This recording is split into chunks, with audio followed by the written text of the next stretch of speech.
Hi everybody, Richard Utting from SharpshootingUK here. Today's video is about cant and the elimination thereof. The problem with cant is that essentially if your reticle isn't vertical, when you dial up, you also dial to the right or to the left because you're not going up in a straight line. Simple as that. So what you need to do is have the reticle completely vertical, so when you go up, when you go right, you know exactly where you are. And this is one of the big freebies for me. I think it's worth, inches at say 500 yards. Now, some of the things that you can worry yourself about ballistically are fairly small. If you're shooting 1500 yards, so be it. But for 800-900 yard varmints like I do,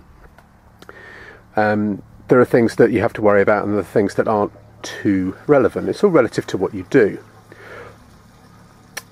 If you can eliminate something that's an inch at 500 yards, well, you've got to do it, especially if it doesn't require major rocket science. And there are two things for me that are easily fixed. One is cant and the other is spin drift. All you have to do to remove spin drift, where the bullet has a propensity to bear right in a right twist barrel, is measure its length and know your twist rate, which way it twists, which is generally to the right. Put that into your ballistic calculator. I know that Shooter supports it, and ballistic FTE and bullet flight. Put it into that and it will simply remove it from the calculations. But it is a big thing and it's easily done, so I'd worry about that before I worried about things like Coriolis effect and such like. Anyway, returning to the cant issue, two ways of removing it. You've got this bubble, which is a rail bubble that goes on your rail. That will tell you when your gun is level, which is cheap and easy. These are not very much money. Now that's all well and good, but you could have a level rifle and your scope be canted off to the side in its rings, which I'll tell you is very popular, very common should I say, because a lot of people actually cant their rifle slightly, myself included. So, and of course if you just think, oh, I'm level, my scope will be level, it looks level, the gun's level, I'm good. No, what you're doing is you're leveling the gun, reticle still off to the side. When you dial vertically, you're also dialing off to the side. So it's the ret that needs to be flat to the world, and your eye is so easily tricked that you do need a bubble. So today I'm testing the Holland Signature Series bubble and explaining how best to mount it, plus having a look at the rail bubbles. And I've also got here a Vortex bubble on my IOR 35mm, which I like very much as well. So bit of a product test, bit of a discussion. So first off, there is only really one reliable way to level the ret. If you put a level on the turret and use that for 90 degrees and then level the ret, who's to say that the level you used is super accurate? Who's to say the top of the turrets are flat? Who's to say the top of the mounts are flat? People who use the top of the mounts are actually leveling the rifle, not the ret. So you've got to think this through.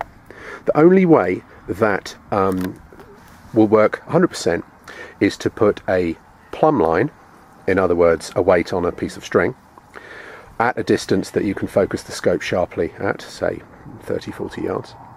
Let it hang down in a zero wind condition. It will hang vertically. Then you line your ret up, and when you've got your ret lined up vertically to the vertical line of the plumb line, center your scope bubble so that it corresponds to a known vertical. Then you do your bubble clamp up, and from that day on, whatever rifle you use, whatever you do with that scope, providing that the scope body has the bubble attached, that will be vertical, which is a lot easier than messing about with is the gun level, is the rail level, etc, etc. Now myself, I want to set the ret vertical and the bubble on the scope to relate to that. whilst actually canting the rifle a little bit because I prefer to. So I've actually set my rifle so that when I'm in my shooting position, I look up and the bubble is just off level. I prefer it, as a matter of interest, about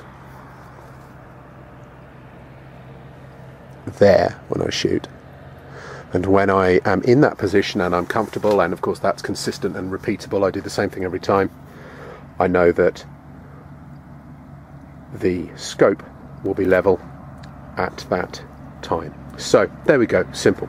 Now, returning to the actual products in question, this Holland is regarded as premium. It's nicely made, it's quite expensive, nicely finished. They say that their bubble is very, very bright, and yeah, looks like a nice piece of kit. It's got rounded, sculpted edges, it's very visible from the shooting position. I like it. I must say, however, that the Vortex one is really nice too. You see how the bubble is bigger? Let me move it a bit closer.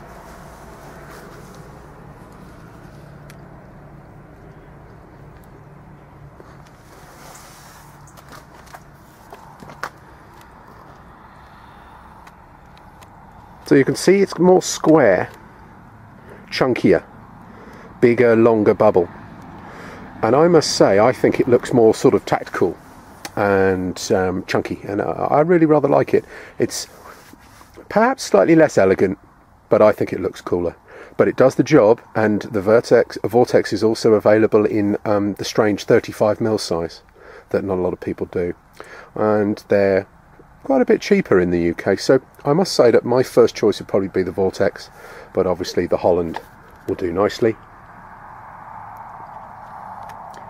Another thing I'd say, comparing the rail system to the scope system, is that if this is poorly made, okay, and the bubble doesn't center perfectly, then it will forever read wrong.